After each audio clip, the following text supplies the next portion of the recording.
Hello everyone. Welcome to Rania's Guests, the podcast where I, Rania, bring you inspiring conversation with amazing people, share unique stories, and explore tips and ideas that can make your life more fun, productive, and meaningful.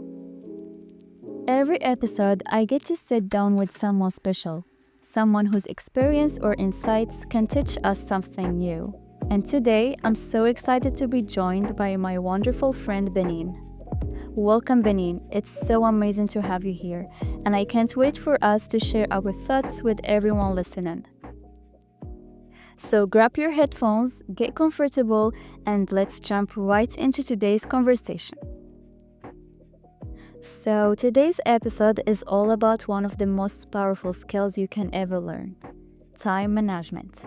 If you've ever felt like there aren't enough hours in a day or you're juggling too many things, this episode is definitely for you. So, time management is the skill of planning and using your hours wisely so you can achieve your goals without feeling overwhelmed. It's not about doing more, but about doing what matters most. In our busy world, or our fast world, time is one of our most valuable resources. Managing it well helps us study effectively, reach our goals faster, and still have time for rest and hobbies. Think of it like a roadmap. Without time management, we drift. But with time management, we know exactly where we're going. And the best part, anyone can learn and improve this skill.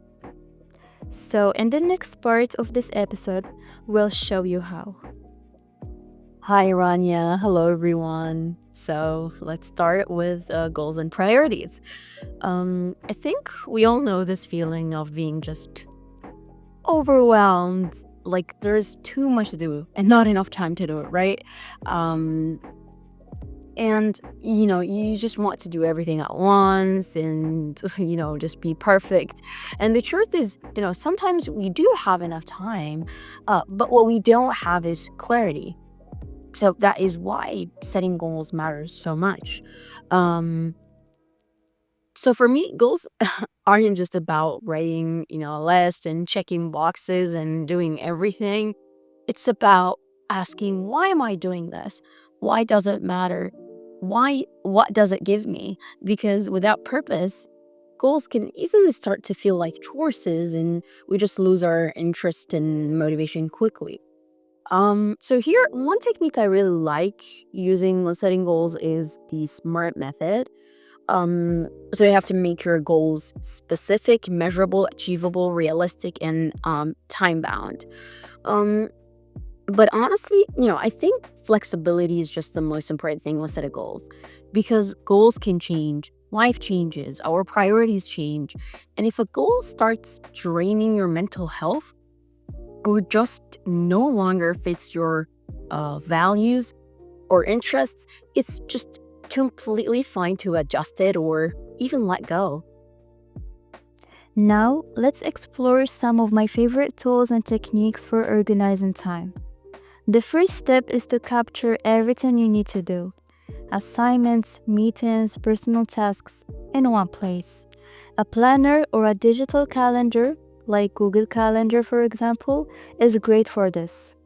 By blocking time for each task, you create a visual map of your day, which makes it much easier to stay on track. Another powerful technique is the Pomodoro technique. You work in focused bursts, usually 25 minutes, followed by a short 5-minute break.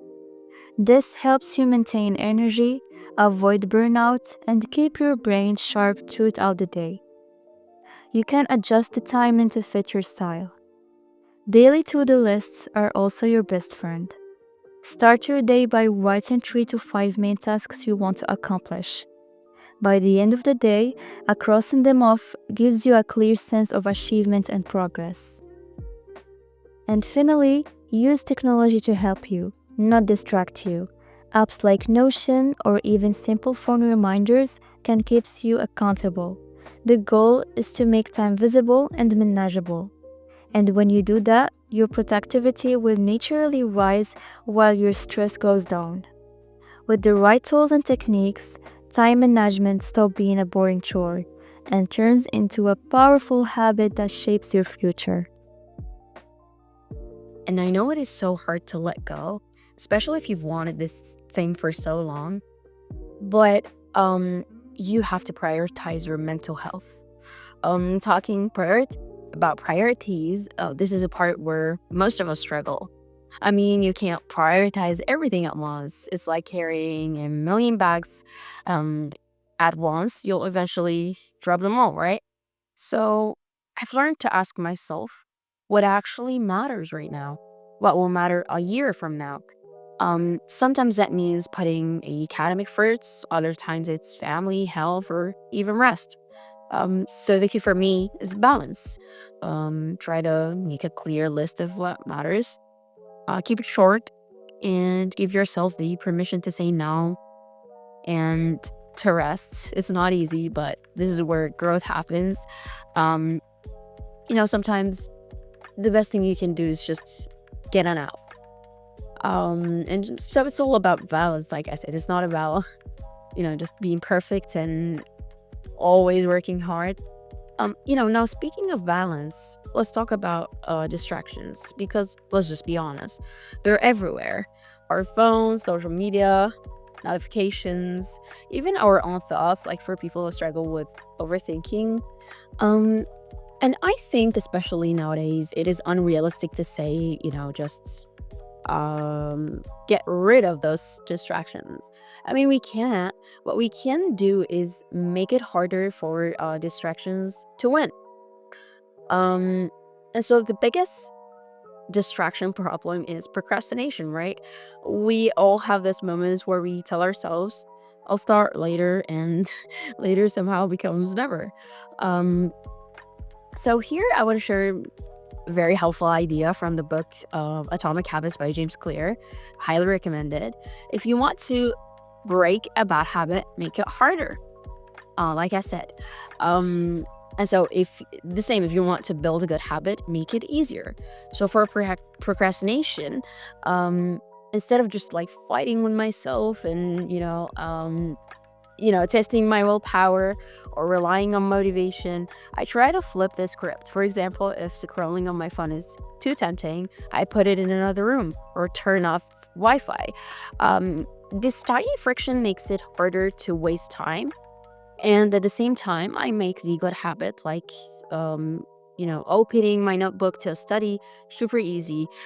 It's all about designing your environment so that making the right choice becomes easier. At the end of the day, last but not least, it's okay to struggle. It's okay to fall behind, and it is definitely okay to come back. None of that means like the world is ending, whatever you're going through.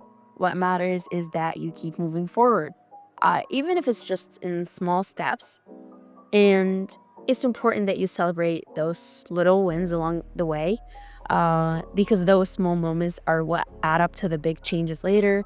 Sometimes the bestest thing you can do is just get out of bed, and that's completely fine. And yeah, thank you so much for listening. Wow, that was such a valuable conversation. Thank you so much, Benin, for being here today and sharing your amazing tips and insights about time management. I really enjoyed having you as my guest on this episode of Rania's Guests. And to all our listeners, don't forget to subscribe so you never miss an episode of Rania's Guests or Rania's podcast. And as I always say, remember, you're never alone, stay strong, and keep shining.